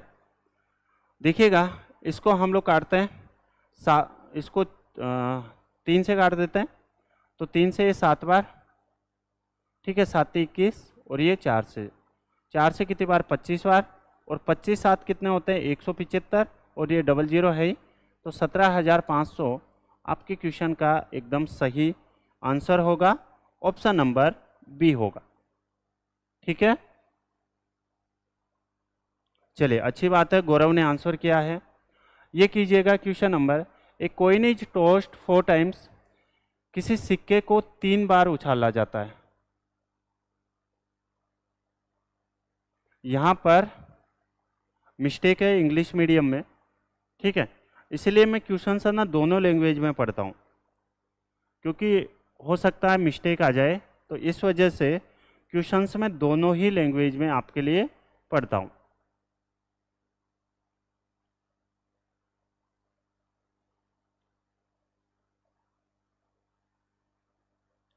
यहाँ पर जो है वो है कितने टाइम्स है बेटा, 3 टाइम्स है, ठीक है। किसी सिक्के को 3 बार उछालने पर the probability that at least one head turns up his, सिक्के को अलग अलग उछालने पर हेड व टेल एकांतर क्रम में आए, यानी कि अल्टरनेटिव में आए, ये आपसे पूछा गया, ठीक है। और सिक्के को कितनी बार, 3 बार, 3 बार यानी कि 2 का क्यूब, ठीक है। तो कितने आउटकम्स आएंगे, 8 आउटकम्स आएंगे। कितने आउटकम्स आएंगे बेटा, 8 आउटकम्स आएंगे। बताओ सही है क्या, ठीक है। अगर 8 आउटकम्स आएंगे तो क्या क्या हो सकता है, देखिएगा। अगर 3 बार है तो देखो हेड हेड हेड आ सकता है, हेड हेड टेल आ सकता है, या फिर हेड टेल और हेड आ सकता है, या फिर टेल हेड और हेड आ सकता है, ठीक है। या फिर टेल टेल और टेल आ सकता है, या फिर टेल टेल हेड आ सकता है, या फिर टेल हेड और टेल आ सकता है, या फिर हेड टेल और टेल आ सकता है। टोटल जो आउटकम्स बनेंगे वो कितने बनेंगे, 8 आउटकम्स बनेंगे। कितने आउटकम्स बनेंगे बेटा, 8 आउटकम्स बनेंगे। अब आपसे पूछा गया है कि हेड और टेल अल्टरनेट आनी चाहिए, तो हेड और टेल अल्टरनेट, हेड और टेल अल्टरनेट, ये रहा हेड टेल और फिर हेड, ठीक है। एक तो ये आएगा, और एक ये आ जाएगा क्या कि टेल हेड और टेल, ठीक है। तो कितने आउटकम्स आएंगे, 2 आउटकम्स आएंगे। कितने में से, टोटल 8 में से। तो आपका आंसर कितना आ जाएगा, 1/4 आया है किसी बच्चे का, ठीक है। आंसर कौन सा हो जाएगा, आंसर हो जाएगा यहाँ पर 1/4, option number B. Question number next है प्रॉफिट एंड लॉस का। When 17 balls are sold for 720 rupees, the loss is equal to the cost price of 5 balls. 17 गेंदों को 720 रुपए में बेचने से 5 गेंदों के क्रय मूल्य के बराबर की हानि है, ठीक है। एक गेंद का आपको क्रय मूल्य देखिएगा, यहाँ पर 17 गेंदों को बेचने पर 17 गेंद एसपी, तो ये 17 एसपी हो जाएगा, सेलिंग प्राइस हो जाएगा। अब सभी बच्चे एक बात बताओ, यदि 17 बॉल बेच रहा है, ध्यान से समझना, अगर 17 बॉल बेच रहा है तो क्या 17 बॉल खरीदा भी होगा क्या, आप कहेंगे बिल्कुल, ठीक है। तो इक्वल में कितना हो जाएगा, 17 सीपी हो जाएगा, 17 सीपी हो जाएगा। और आगे आपको बेचने से 5 गेंदों के क्रय मूल्य के बराबर, अगर यहाँ पर क्रय मूल्य दे रखा है यानी कि सीपी दे रखा है, एसपी दे रखा है तो हम लोग एसपी लिखेंगे, और सीपी देगा तो हम सीपी लिखेंगे। और 5 गेंदों के क्रय मूल्य के बराबर हानि होती है, यानी कि माइनस के 5 सीपी लिख सकता हूँ मैं, क्या लिख सकता हूँ, माइनस के 5 सीपी लिख सकता हूँ, ठीक है। यहाँ से कितना आ जाएगा, 17 एसपी इक्वल में आ जाएगा 12 सीपी, ठीक है। आपको इसकी जो वैल्यू दे रखी है यहाँ पर, ये जो 720 वैल्यू दे रखी है, ये कंप्लीट इसकी वैल्यू दे रखी है, यानी कि कह सकते हैं कि जो 720 वैल्यू है वो किसकी वैल्यू है, 12 की वैल्यू है। तो एक की वैल्यू आपसे पूछा गया, तो यहाँ से 12 से कितनी बार कटेगा, 60 टाइम्स। और यहाँ पर एक गेंद का जो सीपी आएगा, एक का सीपी जो आएगा वो कितना आ जाएगा, 60 रुपीज़ आ जाएगा। कितना आ जाएगा बेटा, 60 रुपीज़ आ जाएगा, option number A. Next question की ओर हम आगे बढ़ते हैं। The ratio of the number of students of 3 class is 2:3:5. If 20 students are added in each class, then the ratio becomes 4:5:7. Find the number of students in each class before adding. 3 कक्षाओं में छात्रों का अनुपात 2:3:5 है। यदि प्रत्येक कक्षा में 20 छात्र बढ़ा दिया जाए तो अनुपात कितना हो जाता है देखिएगा। यहाँ पर रेशियो कितना है 2:3 और कितना है 5 है, ठीक है। और सभी में कितना ऐड किया जा रहा है 20, इसमें भी 20 ऐड कर दो, इसमें भी 20 ऐड कर दो और इसमें भी आप लोग 20 ऐड कर दो, ठीक है। तो रेशियो कितना हो जाता है 4, 5 और 7 हो जाता है। सबसे पहले तो हम इन रेशियो का डिफरेंस देखते हैं, यदि डिफरेंस बराबर है तो हम लोग इसको इजीली कर पाते हैं। तो यहाँ पर आप देखेंगे 5 और 7 में डिफरेंस आप कहेंगे 2 का, यहाँ पर 3 और 5 में डिफरेंस 2 का, और यहाँ पर 2 और 4 में डिफरेंस कितने का है 2 का है। तो यहाँ से 2 की जितना भी डिफरेंस रहे, ठीक है, लेकिन सेम होना चाहिए। तो जितना भी डिफरेंस है उसकी वैल्यू यानी कि ये ऐड करते हैं या फिर घटाते हैं वो होता है। तो यहाँ पर 2 की वैल्यू कितनी है बेटा, तो आप कहेंगे 20, तो 1 की वैल्यू कितनी आ जाएगी 10। यदि 1 की वैल्यू 10 आ गई है, ठीक है, तो यहाँ से 2 की वैल्यू कितनी आ जाएगी 20, 3 की वैल्यू आ जाएगी 30 और 5 की वैल्यू आ जाएगी 50। तो इन सभी को ऐड कर दो तो आंसर कितना आ जाएगा 20, 30, 50 और 50 100 आ जाएगा। यानी कि ऑप्शन नंबर हो जाएगा आपका सी। ऑप्शन नंबर कौन सा होगा बेटा सी। लेकिन ये तो रहा कि बराबर डिफरेंस है, बराबर डिफरेंस ना आए तो या तो हम लोग बराबर डिफरेंस करते हैं या फिर हम क्या करते हैं फर्स्ट को और सेकंड को कंपेयर करते हैं, या फिर सेकंड और थर्ड को भी आप लोग कंपेयर कर सकते हैं, वो भी मैं आपको सिखा देता हूँ, ठीक है। तो यहाँ पर इस संख्या को आप मानेंगे फर्स्ट वाले नंबर को 2x है और ये जो सेकंड नंबर है इसको आप लोग मानेंगे 3x। कितना ऐड किया जा रहा है आप कहेंगे 20 ऐड किया जा रहा है, तो यहाँ भी 20 ऐड कर दो।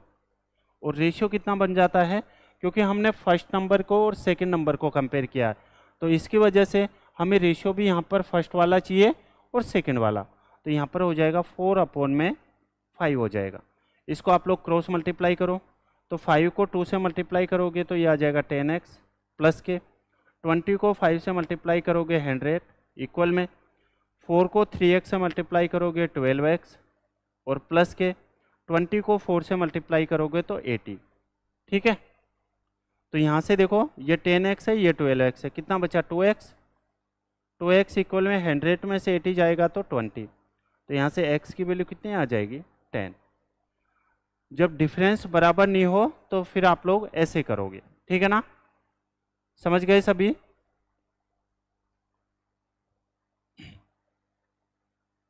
चलिए क्वेश्चन नंबर ट्रिग्नोमेट्री का सोल्व करो सभी बच्चे, आंसर दो। देखिएगा यहाँ पर आपको जो दिया गया है उसके लिए 1 प्लस के जो आगे यूज होने वाला है वो मैं आपको पहले ही बता देता हूँ, ठीक है। यहाँ पर आपको जो दिया गया है यानी कि 1 प्लस के टेन थीटा को आप लोग लिख सकते हैं sec theta. 1 plus tan theta को क्या लिख सकते हो सेक थीटा, ठीक है। और क्या लिख सकते हैं सेक थीटा को आप लोग जो लिख सकते हैं वो क्या लिख सकते हैं 1 में कोस थीटा, ठीक है। और यहाँ पर टेन थीटा को आप लोग क्या लिख सकते हो तो टेन थीटा को आप लोग लिख सकते हैं साइन थीटा में कोस थीटा, ओके। और एक और होता है कंसेप्ट, वो होता है कंपोनेंडो या डिविडेंडो। जैसे a प्लस बी इक्वल में ये हो जाएगा a माइनस के b, इसके बराबर में यदि c/में d है तो आप इसको ऐसे भी लिख सकते हैं, क्या लिख सकते हैं कि इसको तो आप लोग a/b लिख सकते हैं और इसको आप लोग c प्लस d लिख सकते हैं और यहाँ पर c माइनस के d लिख सकते हैं। ये होता है एक componendo method, componendo and dividendo, ठीक है। चलिए अब क्वेश्चन की ओर हम आगे बढ़ते हैं। क्वेश्चन है 1 प्लस के 2 टेन स्क्वायर। देखिएगा जैसे टेन स्क्वायर थीटा है यानी कि 2 टेन स्क्वायर थीटा है, इसको मैं आगे ही समझाऊंगा। चलिए देखिएगा यहाँ पर आपको जो दिया गया है ये 1 प्लस के 2 टेन स्क्वायर थीटा, और प्लस के 2 sine theta into sec square theta आपको दिया गया, ठीक है। और इक्वल में आपको दिया गया है a अपॉन में b दे रखा है। बताओ सही है क्या?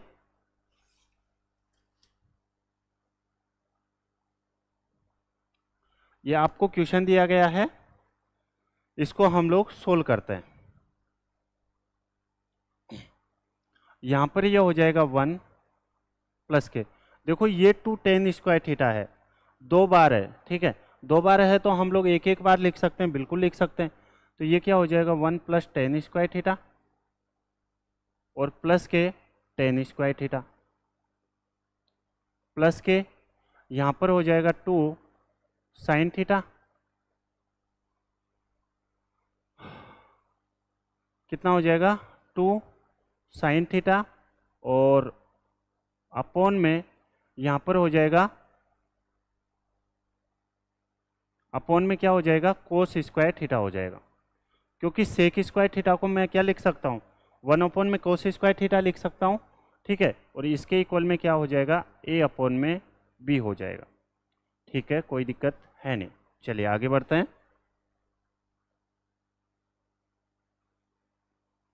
देखिएगा यहाँ से 1 प्लस के टेन स्क्वायर थीटा और प्लस के टेन स्क्वायर थीटा,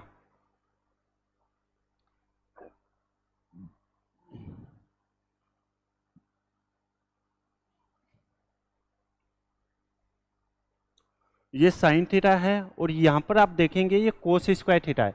तो कोस स्क्वायर थीटा को आप लोग अगर कोस स्क्वायर थीटा है तो आप इसको ऐसे भी लिख सकते हैं cos theta into cos theta, ठीक है ना। क्या लिख सकते हैं कोस स्क्वायर थीटा को cos theta into cos theta. तो यहाँ पर 2 इंटू साइन थीटा अपॉन में एक तो कोस थीटा ये रहा, तो साइन थीटा अपॉन में कोस थीटा क्या हो जाएगा टेन थीटा इंटू यहाँ पर, और क्या बचेगा यहाँ पर एक कोस थीटा बचेगा, यानी कि 1 अपॉन कोस थीटा, और 1 अपॉन कोस थीटा को क्या हम लोग सेक थीटा लिख सकते हैं और इक्वल में हो जाएगा a अपॉन में b हो जाएगा, ठीक है। क्वेश्चंस काफ़ी अच्छे हैं भाई, ठीक है, दिमाग खोल देगा आपकी क्वेश्चन से।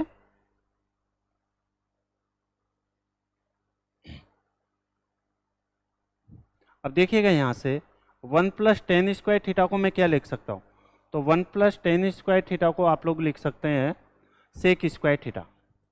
तो ये हो जाएगा सेक स्क्वायर थीटा प्लस के tan square theta, sec square theta plus tan square theta का क्या ये होल स्क्वायर है क्या बताओ, ठीक है। यहाँ पर ये जो है देखो यहाँ पर आपको दिया गया है ये, इसको मैं ऐसे समझाता हूँ, देखिएगा ये क्या है sec square theta plus tan square theta, ठीक है। एक बार लिख दे रहा हूँ मैं, सेक स्क्वायर थीटा प्लस के टेन स्क्वायर थीटा और प्लस के 2 tan theta sec theta equal में क्या है a अपॉन में b है। तो क्या ये a प्लस बी का होल स्क्वायर है, देखो sec theta plus tan theta का होल स्क्वायर, तो सेक थीटा प्लस के टेन थीटा का होल स्क्वायर है ये, ठीक है। क्या है ये होल स्क्वायर है, तो होल स्क्वायर इक्वल में a अपॉन बी है, ठीक है। तो यदि मैं यहाँ से इसका होल स्क्वायर हटा देता हूँ, तो यदि ये इसका होल स्क्वायर हटाता हूँ तो ये अंडर रूट में आ जाएगा, क्योंकि रूट इधर लग जाएगा, ठीक है। जैसे यहाँ से स्क्वायर हटेगा अंडर रूट इधर लग जाएगा, ठीक है। और आप सभी लोग जानते भी होंगे, क्या जानते होंगे कि यदि सेक थीटा प्लस के टेन थीटा की वैल्यू यदि p है तो sec theta minus tan theta की जो वैल्यू होगी, या फिर p अपॉन q है तो sec theta minus tan theta की जो वैल्यू होगी वो हो जाएगी q अपॉन में p, यानी कि उल्टी हो जाती है, ठीक है। तो यहाँ से हो जाएगा सेक थीटा प्लस के टेन थीटा की वैल्यू कितनी है यहाँ पर, तो आप कहेंगे रूट में a अपॉन में रूट है b, ठीक है। तो यहाँ से sec theta minus tan theta की जो वैल्यू आ जाएगी वो कितनी आ जाएगी, आप कहेंगे रूट में b और अपॉन में रूट में a आ जाएगा, ठीक है। जब आप इन दोनों को एक दूसरे से डिवाइड करोगे, ठीक है, तो यहाँ पर देखो ये रूट ए और रूट ए दोनों मल्टीप्लाई होके ए बन जाएगा, ठीक है। और यहाँ पर तो इसको ऐसे लिख सकता हूँ क्या कि सेक थीटा प्लस के टेन थीटा अपॉन में सेक थीटा माइनस के टेन थीटा इक्वल में क्या हो जाएगा, ए अपॉन में बी हो जाएगा, ठीक है।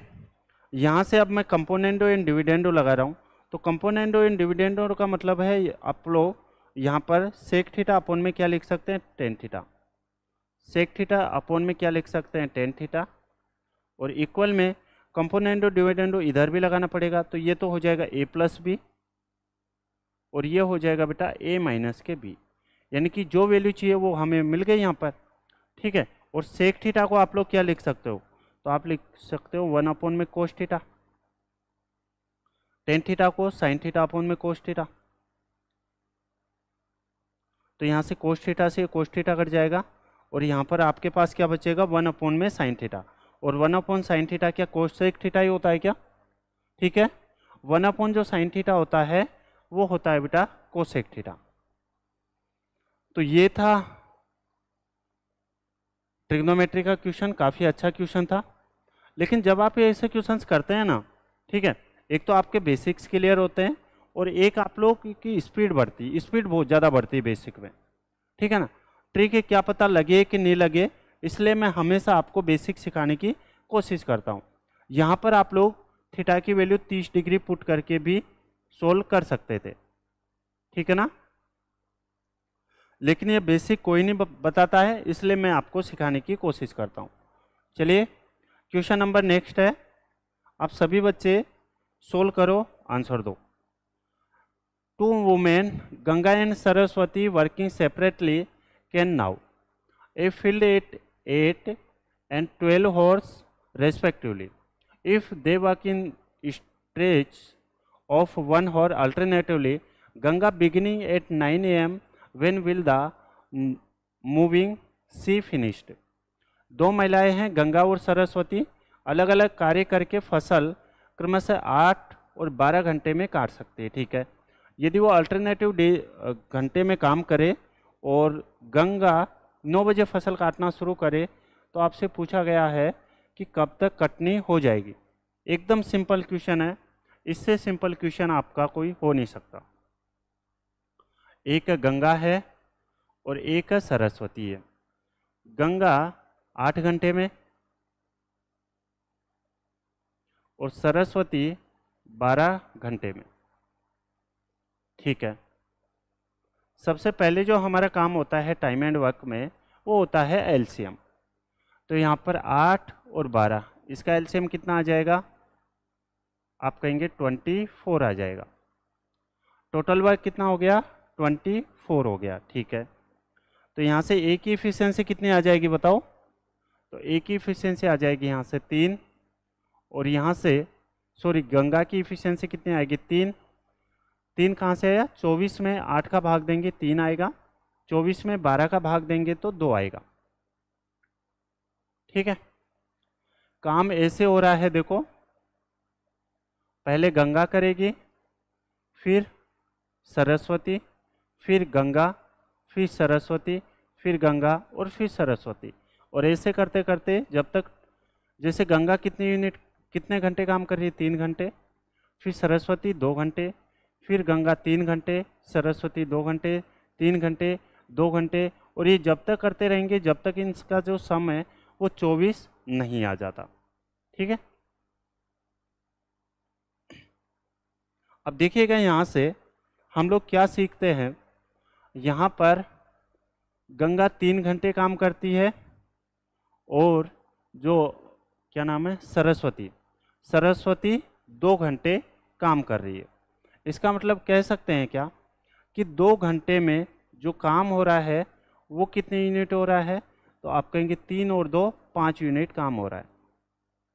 2 घंटे में जो काम हो रहा है वो कितने यूनिट हो रहा है, यानी कि 2 घंटे में, 1 घंटे में जो गंगा कर रही है वो 3 यूनिट और सरस्वती जो कर रही है वो 2 यूनिट, तो कह सकते हैं कि 2 घंटे में जो काम हो रहा है वो कितने यूनिट काम हो रहा है, 5। हमें कितने चाहिए, 24 चाहिए। तो 24 के लिए हमें ऐसे, यानी कि 5 का ऐसा मल्टीपल होना चाहिए, 5 को हम लोग ऐसे संख्या से गुणा करें कि 24 के आसपास आ जाए लेकिन ज़्यादा नहीं जाए। अगर ज़्यादा नहीं जाता है तो अगर मैं इसको 5 से मल्टीप्लाई करता हूँ तो 25 आता है, और यहाँ पर अगर मैं 4 से मल्टीप्लाई करता हूँ तो मेरे पास कितना आता है, 20 आता है। तो मैं इसको 4 से मल्टीप्लाई कर दूँ, ठीक है। अगर इसको 4 से मल्टीप्लाई किया है तो इसको भी हमें 4 से मल्टीप्लाई करना पड़ेगा। तो ये कितना आ जाएगा, 8 घंटे। यानी कि 8 घंटे में जो काम है वो 20 यूनिट हो गया। हमें कितना यूनिट करवाना है, 24 यूनिट, ठीक है। उसके बाद में फिर से कौन आएगा, गंगा आएगी, और गंगा 3 यूनिट काम करके चली जाएगी। यानी कि 1 घंटे गंगा आएगी और 3 यूनिट काम करके चली जाएगी, ठीक है। अब ये तो कितना हो गया, 23। हमें 1 यूनिट और चाहिए, ठीक है। अब कौन आएगी, सरस्वती। और सरस्वती कितना काम कर रही है, 2 यूनिट कर रही है। कितने यूनिट कर रही है, 2 यूनिट, लेकिन हमें तो 1 यूनिट चाहिए। तो यहाँ पर कितना आ जाएगा, 1/2। तो जो टोटल टाइम है वो 8 घंटे, एक 9 घंटे, और 9 और आधा घंटा, यानी कि 9.5 घंटे। इन लोगों ने सुबह 9 बजे काटना इससे शुरू किया था, 9 AM पर, और इसमें 9:30 और जोड़ना है घंटे, 9.5 घंटे और जोड़ना है। तो 9 और 9 18, ठीक है। 18 यानी कि 18:30, और 18:30 किसको बोलते हैं, कि 6:30 बजे को बोलते हैं, शाम को, ठीक है। तो आंसर कौन सा हो जाएगा,